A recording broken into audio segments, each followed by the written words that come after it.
ডেঙ্গুর চিকিৎসায় প্রতিষেধক নিয়ে গবেষণা এবং আলোচনা চলছে 10 বছর ধরে। এখনো বিশ্ব স্বীকৃত কোনো টিকা পাওয়া যায়নি। বিশ্ব স্বাস্থ্য সংস্থার সুপারিশ করা একটি টিকা ব্রাজিল সহ কয়েকটি দেশে পরীক্ষামূলকভাবে দেওয়া হচ্ছে। দেশে 2 বছর আগে যুক্তরাষ্ট্রের তৈরি একটি টিকার দ্বিতীয় ধাপের গবেষণার ফল প্রকাশ করে আইসিডিডিআরবি। সেই কার্যক্রম অনেকটাই থেমে আছে। ওয়ালটন এখন দেশের সীমানা পেরিয়ে পৌঁছে গিয়েছে 50টিরও বেশি দেশে। ওয়ালটন, ঘরে ঘরে বিশ্বজুড়ে। ডেঙ্গুর চিকিৎসায় প্রতিষেধক নিয়ে আলোচনা দীর্ঘদিনের। বর্তমানে জাপানের তাকিদা কোম্পানির তৈরি কিউডেঙ্গা প্রতিষেধকটি 2023 সালের অক্টোবরে ব্রাজিল, ইন্দোনেশিয়া, আর্জেন্টিনা সহ কয়েকটি দেশে দেয়া হচ্ছে। 2 ডোজের এই টিকা 4 থেকে 16 বছর বয়সীদের জন্য ব্যবহারের অনুমতি দিয়েছে বিশ্ব স্বাস্থ্য সংস্থা।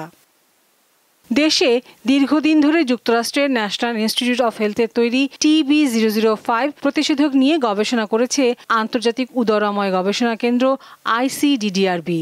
2023 সালে এর ফল প্রকাশ করে জানানো হয় দ্বিতীয় ধাপের গবেষণা সফল, কিন্তু অর্থায়নের অভাবে তৃতীয় ধাপের পরীক্ষা সম্পন্ন করতে পারেনি প্রতিষ্ঠানটি।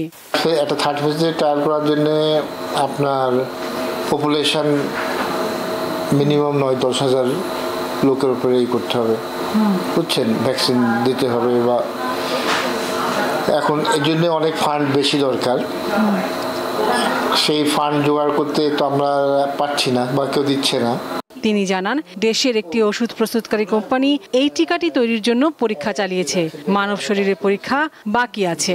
কনসেপ্টটা যেহেতু আর কি প্রডিউস করবে এবছরে, তারা অলরেডি প্রিক্লিনিক্যাল রেজাল্ট তাদের আছে, প্রিক্লিনিক্যালটা টেস্ট করছে। এখন নেক্সট স্টেপ হতে তাদেরকেও হিউম্যান ট্রায়ালে দিয়ে দেখাতে হবে যে ভ্যাকসিনটা কার্যকরী এবং রেসপন্স আপনার হচ্ছে।